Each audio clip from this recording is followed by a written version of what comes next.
Assalamualaikum student. Today our topic is manufacturing of sodium hydroxide from brine from chapter 7 electrochemistry.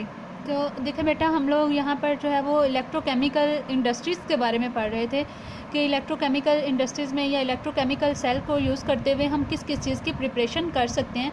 तो उसमें हमने last lecture में sodium metal की preparation देखी थी फ्यूज्ड NaCl से। आज हम देखेंगे हमारे पास जो है वो सोडियम हाइड्रोक्साइड, जिसको जो है वो कास्टिक सोडा भी कहा जाता है, और इसको बहुत ज़्यादा इसका हम जो है वो यूज़ किया जाता है। इसको इंडस्ट्रियल स्केल पर या इंडस्ट्रियल लेवल पर हम कैसे प्रिपेयर करते हैं, इसको आज हम डिस्कस करेंगे। तो जैसे हमने देखा कि सोडियम मेटल को डाउन सेल में प्रिपेयर किया जाता है, इसी तरह सोडियम हाइड्रोक्साइड जो है इसको हम जिस सेल में प्रिपेयर करते हैं उसे हम उस इलेक्ट्रोकेमिकल सेल को हम क्या कहते हैं, नेल्सन सेल। ठीक है, इसको किस चीज़ से प्रिपेयर किया जाता है? सोडियम हाइड्रोक्साइड को हम प्रिपेयर करते हैं ब्राइन से। ब्राइन हमारे पास क्या है बेटा? हमारे पास जो एक्वस सॉल्यूशन होता है NaCl का, यानी सोडियम क्लोराइड को जब हम वाटर में डिज़ोल्व करते हैं तो वो उसका एक्वस सॉल्यूशन होता है। उस सोडियम क्लोराइड के एक्वस सॉल्यूशन को हम लोग क्या कहते हैं? ब्राइन कहते हैं। तो ब्राइन की इलेक्ट्रोलाइसिस से हम देखेंगे कि हम किस तरह से NaOH को प्रिपेयर करते हैं। सबसे पहले हम क्या पढ़ेंगे? नेल्सन सेल की कंस्ट्रक्शन की बात करेंगे। तो जब हम इसकी कंस्ट्रक्शन की बात करते हैं तो नेल्सन सेल भी हमारे पास क्या है कि इसमें भी इलेक्ट्रोड होते हैं और इलेक्ट्रोलाइट का सॉल्यूशन है। यहाँ पे हमारे पास जो होता है, इसमें हमारे पास नेल्सन सेल में हमारे पास एक स्टील का टैंक होता है which consist of steel tank in which graphite anode, यानी कि हमारे पास जो स्टील टैंक है उसमें हमारे पास एनोड होता है, जिसको जो किस चीज़ का बना हुआ है हमारे पास? ग्रेफाइट का।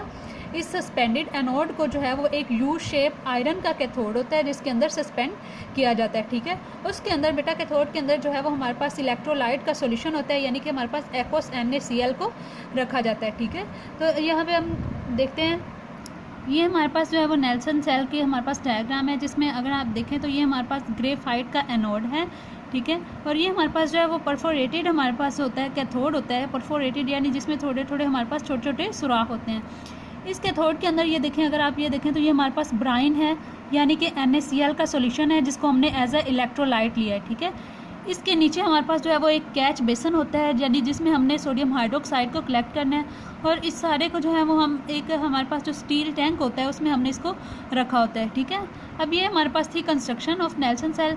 हम इसकी वर्किंग की अगर हम बात करें तो हम देखते हैं कि NaCl जो है हमारे पास जो मोल्टन NaCl है, जैसे इसकी इलेक्ट्रोलाइसिस होती है, NaCl की जैसे इलेक्ट्रोलाइसिस होती है तो हमारे पास सोडियम आयन और क्लोराइड आयन बनते हैं। चूँकि हमने लिया है सोडियम क्लोराइड का एक्वस सॉल्यूशन, यानी उसमें वाटर भी प्रेजेंट है, तो वाटर भी तो वहाँ पे इलेक्ट्रोलाइट हमारे पास जो है उसकी भी इलेक्ट्रोलाइसिस होती है, और वाटर भी हाइड्रोजन आयन और हाइड्रोक्साइड आयन H पॉजिटिव और OH नेगेटिव आयन की सूरत में बनते हैं। ठीक है, अब ये वाले सारे आयन जो हैं, ये आयन क्या करते हैं? अपने अपने रिस्पेक्टिव इलेक्ट्रोड की तरफ मूव करते हैं और वहाँ पर इनकी ऑक्सीडेशन और रिडक्शन प्रोसेस होते हैं। ठीक है, अब देखें बेटा, अगर हम बात करें क्लोराइड आयन की, इसके ऊपर नेगेटिव चार्ज है, तो ये क्लोराइड आयन क्या करते हैं बेटा? ये एनोड की तरफ जाते हैं, एनोड पर जाकर यहाँ से इलेक्ट्रॉन जो है वो ये लॉस करेगा। लॉस ऑफ इलेक्ट्रॉन हमारे पास क्या है? ऑक्सीडेशन है। इसकी ऑक्सीडेशन हो जाएगी, क्लोराइड आयन की किस में ऑक्सीडेशन हो जाएगी? क्लोरीन गैस में। ठीक है, तो हमारे पास एनोड पर क्या होगा कि एनोड के ऊपर जो है वो एक डोम होता है जिसके से वहाँ पे क्लोरीन गैस को कलेक्ट किया जाता है। टॉप यानी सेंटर में, सेल के सेंटर पे जो है वो टॉप पे क्लोरीन गैस को एनोड से कलेक्ट कर लिया जाता है। ठीक है, यहाँ पे हमारे पास क्या हुआ कि ये क्लोराइड आयन कहाँ गए? एनोड पर, वहाँ पे इनकी ऑक्सीडेशन हुई किसमें? क्लोरीन गैस में, और ये जो है कन्वर्ट हो गए, क्लोरीन गैस जो है उसको वहाँ से कलेक्ट किया जाता है। इसके बाद अगर हम बात करें ये पॉजिटिव आयन की, तो हमारे पास यहाँ पे सोडियम आयन है और हाइड्रोजन आयन।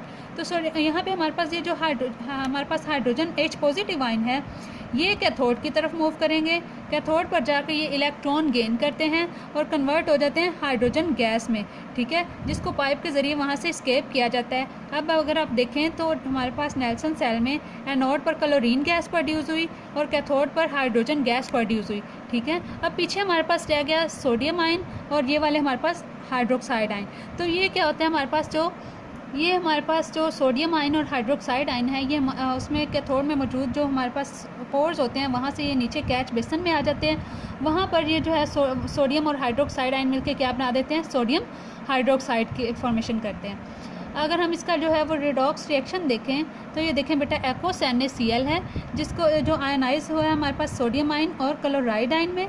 इसके साथ वाटर भी जो है वो भी आयनाइज होता है H पॉजिटिव और OH नेगेटिव आयन में। अब ये वाले जो हमारे पास क्लोराइड आयन है ये जाते हैं एनोड पर।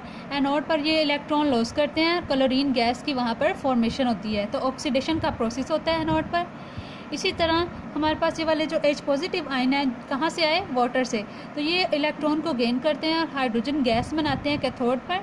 तो यहाँ पे हमारे पास कौन सा प्रोसेस हुआ है,